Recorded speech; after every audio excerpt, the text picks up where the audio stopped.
There are some sails you know you'll remember for the rest of your life. The evening before the Three Rivers race, there was a soft breeze blowing up our transom. The gentle Broad's tide was cooperating, and all along the river, classic wooden boats were making their way to Horning.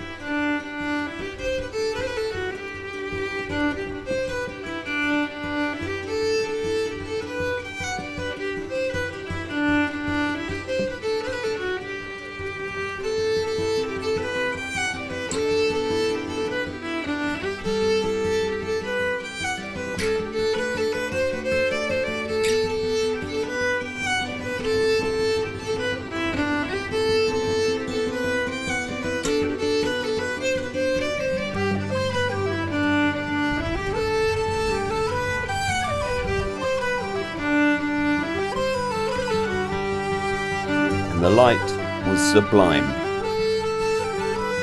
Peaceful, warm, and everyone is feeling mellow and contented.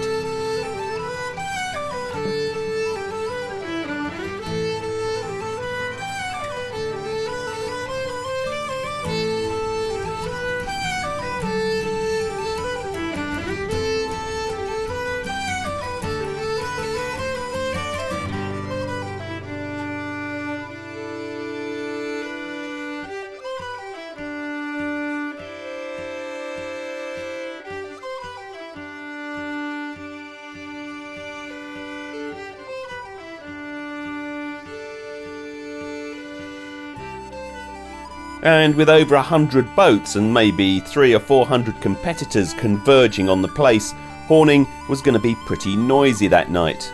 So I took Jill and the slug around the corner into Black Horse Broad for some peace and quiet.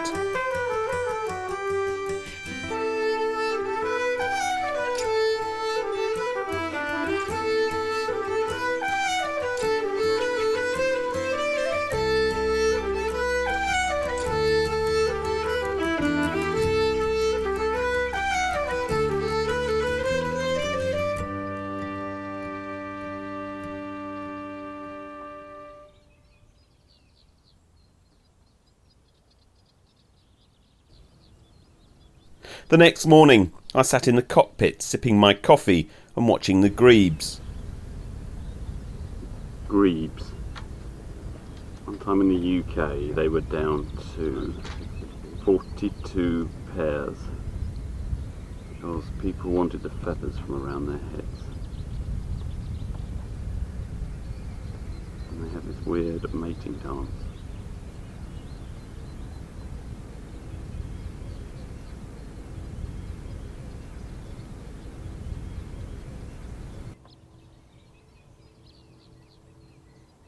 They're wonderful parents. They have to work so hard at keeping their small brood well fed and safe from predators, which can come from both above and below them. The chicks take turns at riding on their parents' back, safe from attack by a pike from below.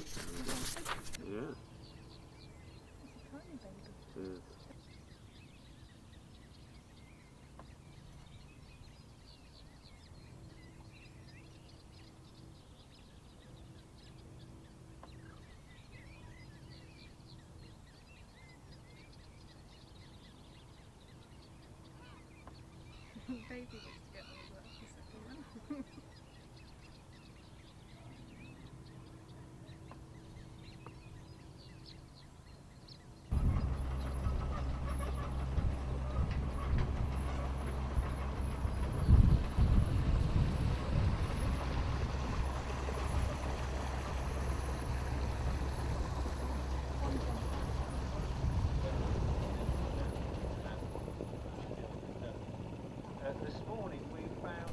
Just around the corner, and by mid-morning, Horning was heaving with people and boats. To see all this gleaming boat flesh on display in one place on a sunny summer's day in England should be enough to stir the loins of any man born of a seafaring nation, and as long as he's blessed with an appreciation of the significance of sail. Because sailing is what made this country. Our history is one of sailors. The Three Rivers race 57 miles over a course that takes the competitors along 3 rivers, up 1 dyke, into 2 broads and under the tiny bridge at Potter Heigham before going to the top of the mighty Hickling Broad and finishing again at Horning up to 24 hours later. The clever part of the challenge is that you can do the marks of the course in any order you want. This is chess on water because the tides and the winds will determine the best route to take around the course. And it's not just the tides to contend with. Most boats will be sailing through a short 6-hour summer night. At some stage, the wind is likely to die. I managed to find a small space between 2 bigger boats to park the slug out of the way of the manoeuvring bowsprits.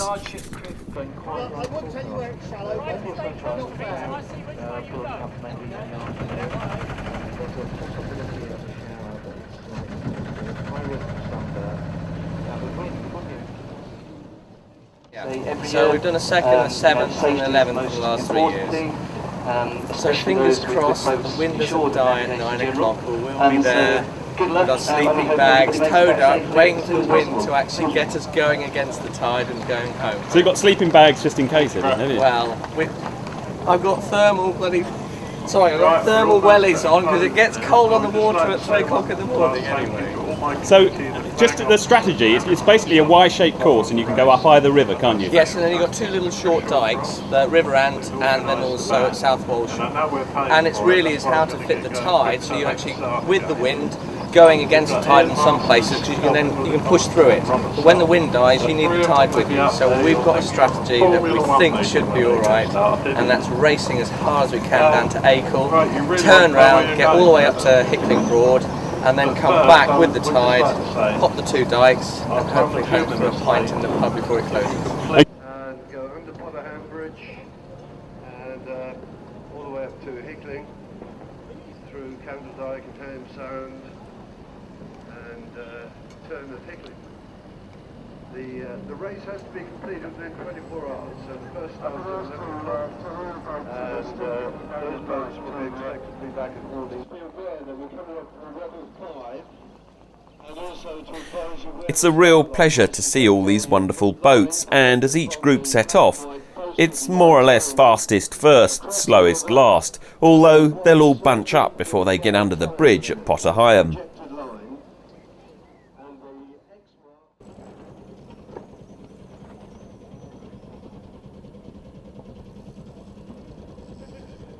Just over 30 seconds now to the start. You'll see the boats They're all a bit line shy.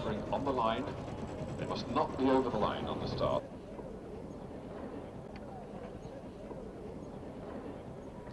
Ball player. Either way, he's clear of the line.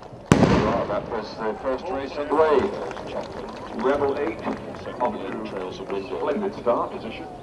As he chops into clean air. Clean air is very important to all sailors.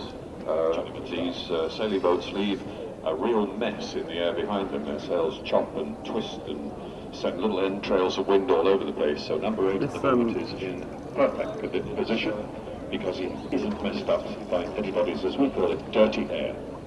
Jolly good start.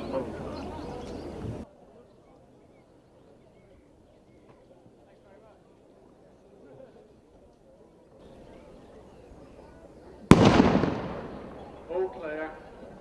Fun. Good one. Well, you won't see a tighter start than that.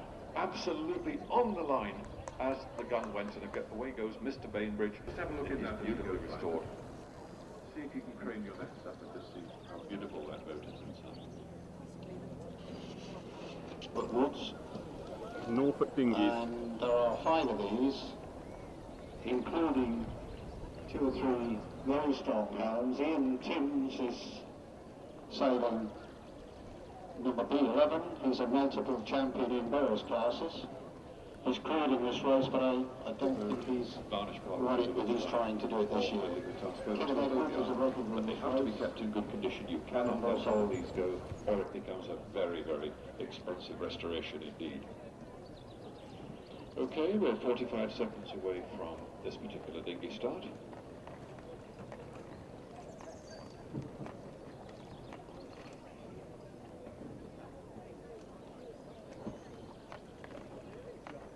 Could you hear the buzz of talk from the other boats?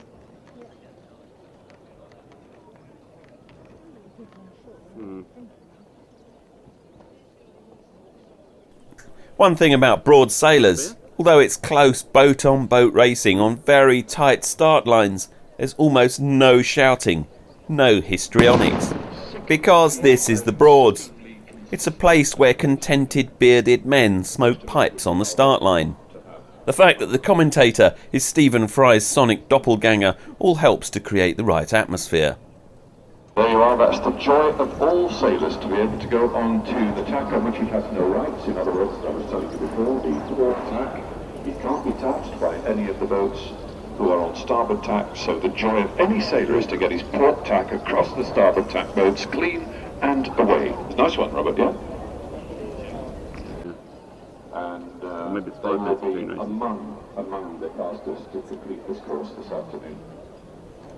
Yeah, I guess it's They coming also, late. by the way, Robert's just reminding me, they do carry a spinnaker, so if you can imagine one of these light boats with us flying a great big spinnaker at the front, that's going to make them pretty fast as well. Well, This guy Hugh won the first ever Three Rivers race. And he's still cutting the mustard. What a... You were just over the... You are now clear. Hugh was just over the line and he's clear now. An ex-Enterprise sailor from many years ago, and it's really great to see him here. And James Stockdale is sailing number 17 at 46 has been sailed by the Vice Commodore of the Punt Club, who's come to join us. We thank him. And number 61 has been sailed by Bill Dennis, who has his own boat, but he is the builder of the very latest boat in the fleet, number 132, which is not competing today, but he has built the very latest. My mistake, it's on the next start. Sorry, Bill.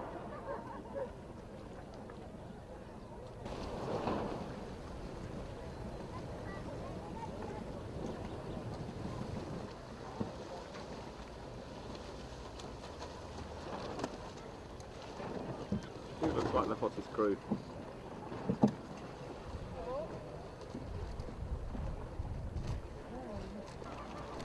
The three-man punts are the boats that the adrenaline hotshots choose to sail.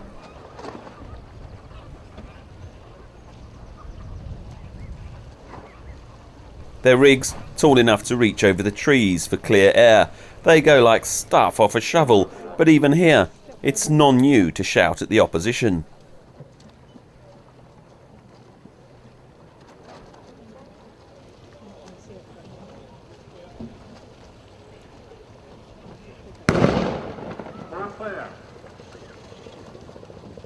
That was a superb start by 22.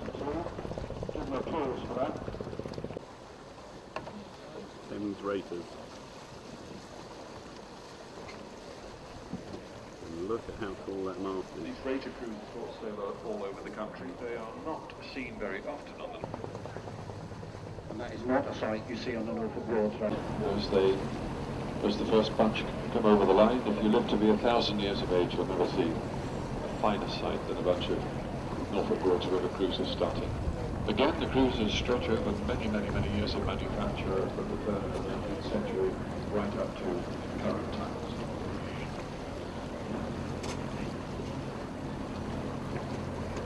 Then it's time for the privately owned Broads cruisers, divided into two starts.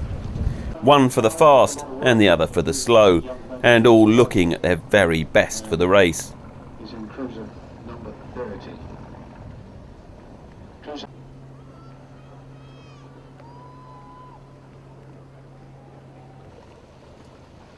The ideal Broads cruiser has a long, shallow and extremely heavy keel, so necessary to balance the clouds of high sail. Historical data from their racing. These boats weigh up to 4 tons, some of them a lot more. The long bowsprits make them a challenge to manoeuvre. They have massive water-biting rudders, and the crew use the genoas to help bring the bows round and overcome the resistance of that long keel. Look at this guy. Number 18, you are over. No. Waves are unheard of on the Broads, so freeboards can be elegantly low.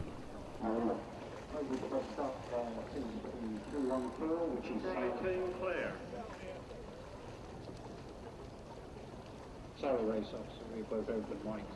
314 is Chris Bank.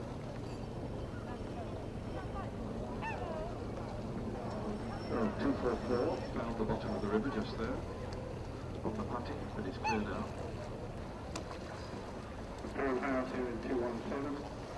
It's brilliant watching the way the good guys handle these boats, and the gusts that occasionally come storming up the river. You really have to watch out for them.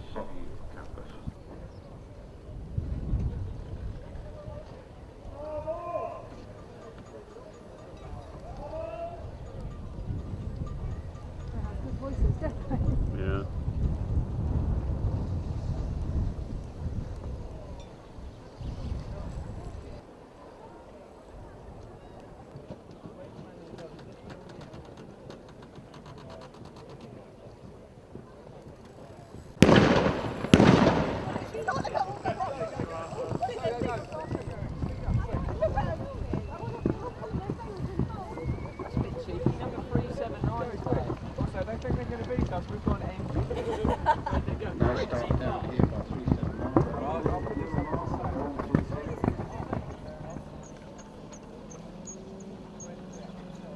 These are the higher boats competing now.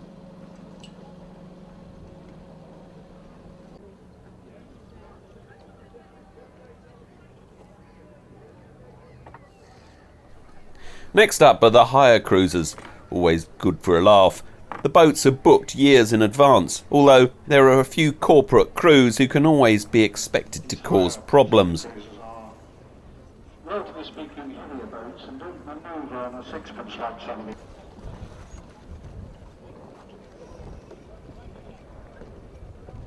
The odd bit of illegal fending off.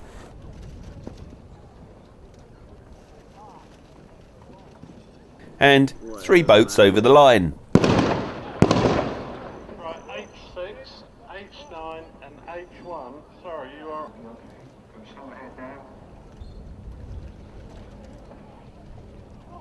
Thank you very much. And in returning, they've forfeited all rights. Go ahead now, we'll be clear.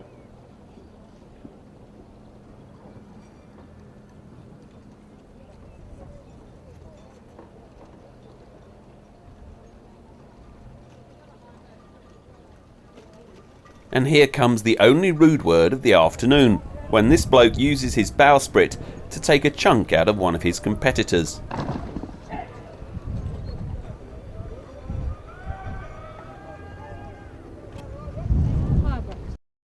By people who took part in the first race, and they're going to sail with alphabets, they're going to sail as far as the end, Southwest Road, Marathon, and then return.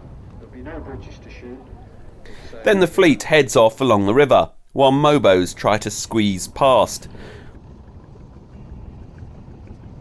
I feel sorry for mobo drivers who don't understand how a sailing boat works. It must seem completely random to them. Also got the higher cruisers trying to get through.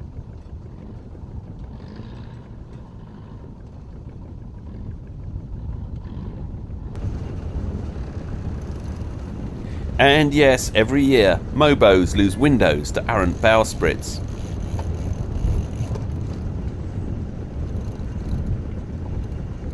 Give it some revs, Jill.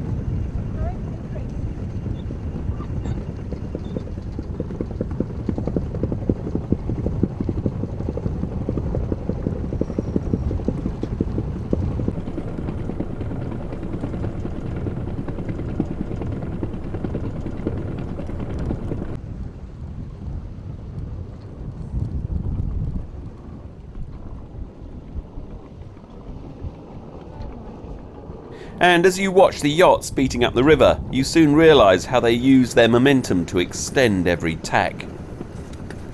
You can see that although the Genoa is starting to back, the main, which is grabbing the air from above the reeds, is still pulling well. The skill is in knowing just when to let go.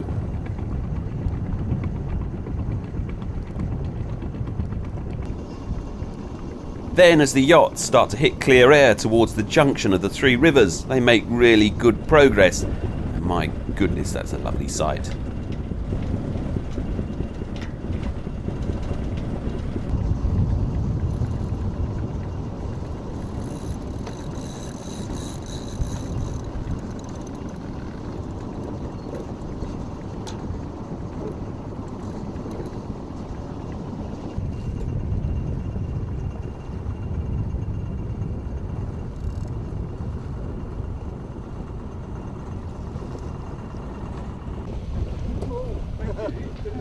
Well, some of you look nice anyway.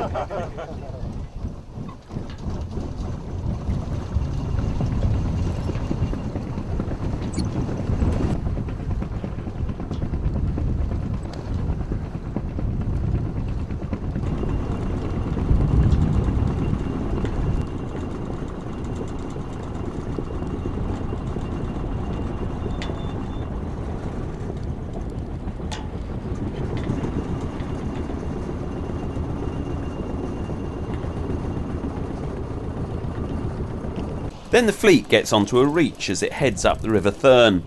It's a chance to stop the beast and sail for a bit, but it really brings it home to me how the Slug with its water-dragging triple keel and stubby mast is so unsuited to the Broads as every yacht surges past us.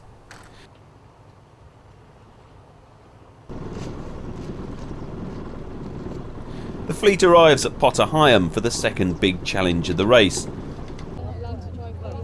The crowds have assembled to watch the yachts drop their masts to shoot the first and toughest bridge of the course.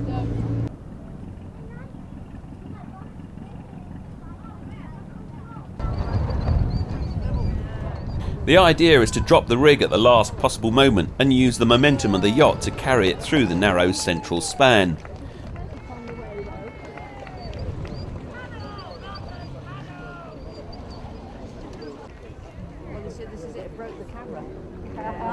But even here, no shouting at all, and informed applause from an audience that knows the difference between a job well done and a group of flustered also-rans.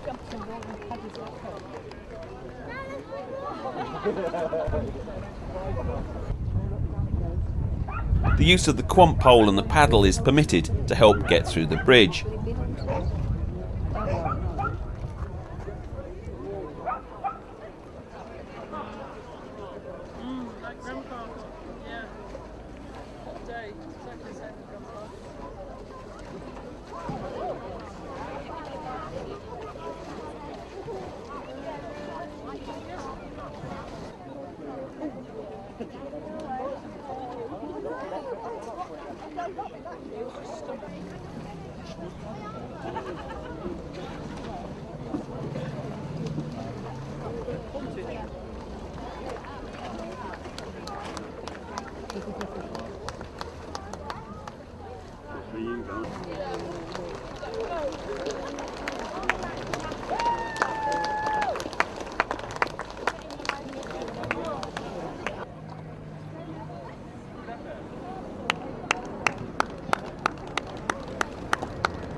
Then it's under the new bridge and up with the mast and away up Hickling Broad.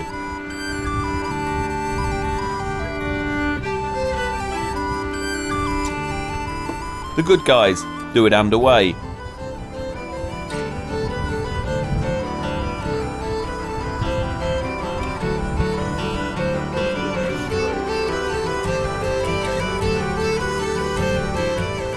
The others head for the security of the bank.